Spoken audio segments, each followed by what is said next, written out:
మన సంఘం గురించి ఆలోచించినప్పుడు ఒకనప్పుడు మన సంఘములో ఏమీ లేవు, కానీ దేవుడు ఒకటొకటి మన సంఘములో సమకూరుస్తూ ఉన్నాడు.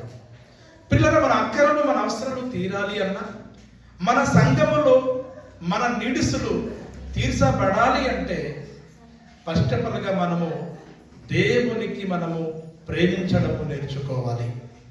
ఎప్పుడైతే మనము దేవునికి ప్రేమించడం నేర్చుకుంటామో మనకు కావలసిన ప్రతి నీడ్స్, మనకు కావలసిన ప్రతి అవసరాలు కూడాను దేవుడే సమకూరుస్తాడు. కొన్ని సందర్భములో దేవుని మందిరములో కానీ మన కుటుంబములో కానీ ఏదేదో సమకూర్చడానికి మనము వ్యాపారాలు చేస్తూ ఉంటాము, కష్టపడి పని చేస్తూ ఉంటాము, కానీ సమకూర్చలేదండి. కానీ మనం దేవుని పనిలో ఉంటే, దేవుని కోసం బ్రతుకుతే, నిజంగా హృదయపూర్వకంగా దేవుని ప్రేమిస్తే నీకు తెలియకుండానే దేవుడే కొన్ని సందర్భములో మన కుటుంబములు కానీ సంఘములు కానీ సమకూరుస్తూ ఉంటాడు అన్న వాస్తవం ప్రతి ఒక్కరు కూడా తెలుసుకోవాలి. అయితే బైబిల్లో మనం చూడగలిగినప్పుడు దేవుడు ఒక అద్భుతమైనటువంటి మాటని వ్రాయించిన ప్రియులారా, మనందరికీ తెలిసినటువంటి వాక్యమే పిల్లరా. రోమపత్రికలో ఒక మాట పిల్లరా దేవుడు వ్రాయించాడు. రోమపత్రిక 8వ అధ్యాయము పిల్లరా 28వ వచనం చదవండి పిల్లరా. రోమపత్రిక 8వ అధ్యాయము 28వ వచనం చదవండి పిల్లరా.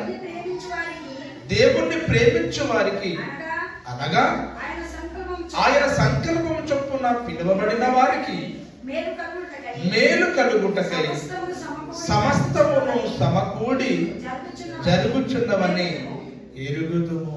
ప్రియమైనటువంటి దేవుని వల్లరా, దేవునికి ప్రేమించు వారికి అన్నటువంటి మాట రాయబడింది. అనగా దేవుని అనాది సంకల్పములో పిలువబడినటువంటి వారే దేవునికి ప్రేమించిన వారు. నీకంటూ అనాది సంకల్పం ఉంది. ఈ అనాది సంకల్పము ఎప్పుడుది అని ఆలోచించినప్పుడు అప్పుడే చెప్పినట్లుగా పిల్లరా, జగత్తు పునాది వెయ్యబడక మునుపు నీ విషయములో దేవుని ఒక అనాది సంకల్పం ఉంది. అయితే దేవుని సంకల్పములో ఎవరైతే పిలువబడ్డారో వారు దేవునికి ప్రేమిస్తారు అట. ఎవరైతే దేవునికి ప్రేమిస్తారో అటువంటి వారిని మేలు కలుగుటకై దేవుడు సమస్తము కూడాను సమకూరుస్తూ ఉన్నాడు. సమస్తం కూడా దేవుడు సమకూరుస్తూ ఉన్నాడు. అయితే ఒక ప్రశ్న మీకు వేయదలుచుకుంటున్నాను, మీరు దేవునికి ప్రేమిస్తూ ఉన్నారా? అమ్మ, నా కుడివైపు ఉన్నటువంటి స్త్రీలకు కానీ నా వెడమ వైపు ఉన్నటువంటి పురుషులకు కానీ నేను మిమ్మల్ని ఒక ప్రశ్న వేస్తున్నాను, మీరు దేవునికి ప్రేమిస్తూ ఉన్నారా?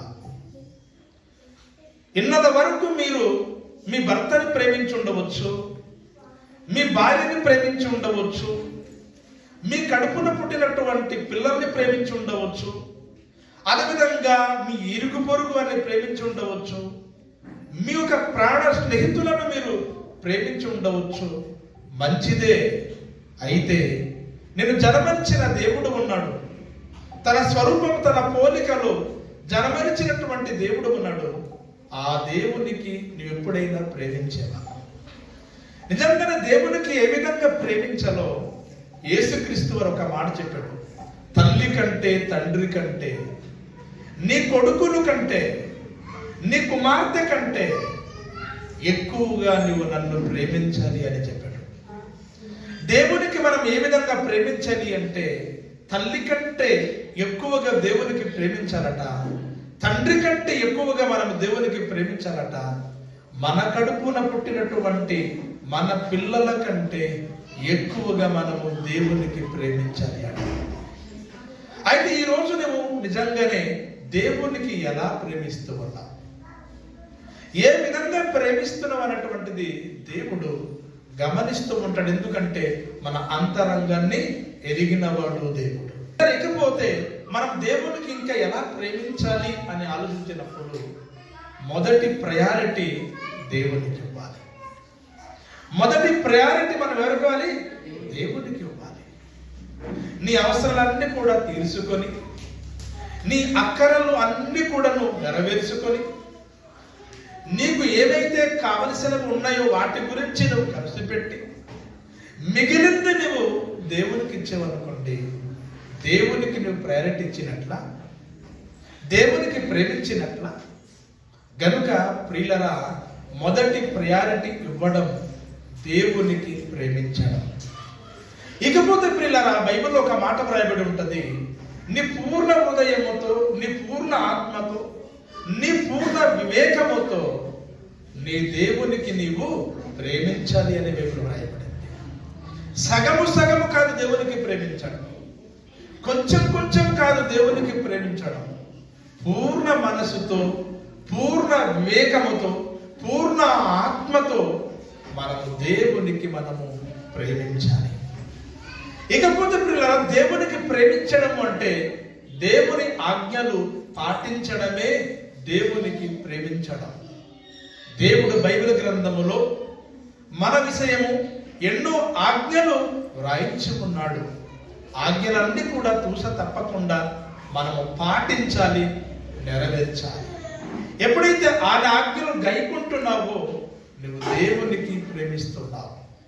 ఇకపోతే ప్రియులరా, దేవునికి ప్రేమించడం అంటే దేవుని పని చేయాలి, దేవుని పని చేయాలి. ఒకరోజు యేసుక్రీస్తు వారు పేతురుని అడుగుతున్నాడు, పేతురు నన్ను ప్రేమిస్తున్నావా అని అడిగాడు. అప్పుడు పేతురు అంటున్నాడు, ప్రభువా నేను నిన్ను ప్రేమిస్తూ ఉన్నాను, నేను ప్రేమిస్తున్నాడో లేదో సమస్తమును ఎరిగిన వాడవు. నేను చెప్పిన మాత్రాన్న సరిపోదు, కానీ నేను నిన్ను ప్రేమిస్తున్నానో లేదో సమస్తము ఎరిగినటువంటి వాడు నీవు అన్నాడు. అయితే యేసుప్రభు ఒక మాట చెప్పాడు పేతురుతో, అయితే పేతురు నా గొర్రెలను కాయము, నా గొర్రెలను మేపుమని చెప్పాడు.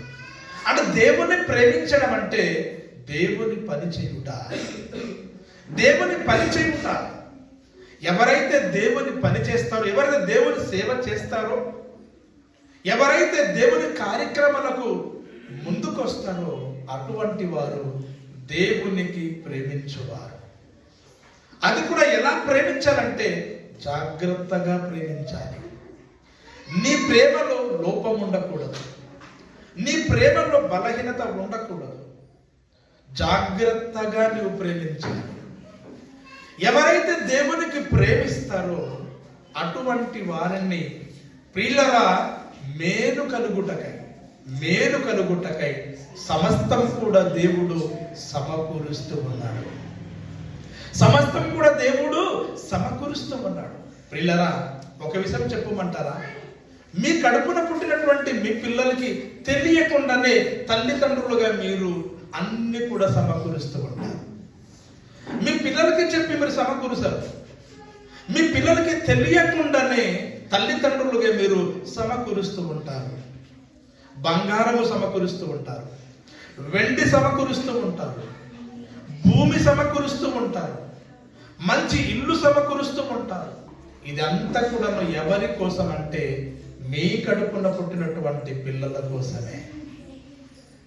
మీ కడుపున పుట్టిన పిల్లల కోసమే వ్యాపారం చేసి రేయింబగళ్ళు కష్టపడి చెమట ఊర్చి పిల్లల పెట్టుబడి చేసి రాత్రి పగలు ఎందుకు కష్టపడుతున్నారంటే మీ పిల్లలకు ధనము సమకూర్చడానికి. ఎందుకు? నీకులాగా నీ కొడుకు బాధపడకూడదు, నీకులాగా నీ కుమార్తె బాధపడకూడదు. ఒకనప్పుడు నేనైతే ఎంతో కష్టపడ్డాను, చాలా ఇబ్బంది పడ్డాను, బేక్ సపోర్ట్ లేకుండా ఈ రోజు నా కొడుకుకు నా కుమార్తెకు నేను ఒక బేక్ సపోర్ట్గా ఉండి ఏ లోటు లేకుండా ఏ కొదువు లేకుండా అన్ని కూడా సమకూర్చాలనుకుని నీ కుమారుడికి తెలియకుండానే నువ్వు సమకూరుస్తూ ఉంటావు. అదేవిధంగా నిజంగా నువ్వు దేవుని కోసం బ్రతుకుతే, నిజంగా దేవుని పని నువ్వు చేస్తే, నిజంగా దేవునికి ప్రేమిస్తే పిల్లరా నీకు తెలియకుండానే దేవుడు తన కార్యములు జరిగిస్తూ ఉంటాడు. నీ కుటుంబంలోనికి ఏమి కావాలో, సంఘంలోనికి ఏమి కావాలో అన్ని కూడా దేవుడు అలా సమకూరుస్తూ ఉంటాడు. పిల్లరా, నమ్ముట నీవనైతే నమ్మువానికి సమస్తము సాధ్యమే, దేవునికి అసాధ్యమైనది ఏది కూడాను లేదు. కాకపోతే దేవునికి ప్రేమించడం నేర్చుకోవాలి. చాలా మంది మందిరానికి చాలా ఆలస్యంగా వస్తుంటారు. ఎందుకు? నిజంగా దేవుని మీద ప్రేమ ఉంటే ఆలస్యంగా వస్తావు నీకు. చాలా మంది దేవునికి ఇవ్వలేరు వారి కష్టజీతం నుంచి. అంటే దేవుడు అంటే నీకు ప్రేమ లేదా? చాలా మంది దేవుని పని చేయరు. వారి పని కోసం అయితే ఎంతైనా కష్టపడి పని చేస్తారు, కానీ దేవుని పని చేయరు. అంటే దేవుడి మీద ప్రేమ లేదా? చాలా మంది దేవుని స్వార్థ కార్యక్రమాలకు తిరగరు.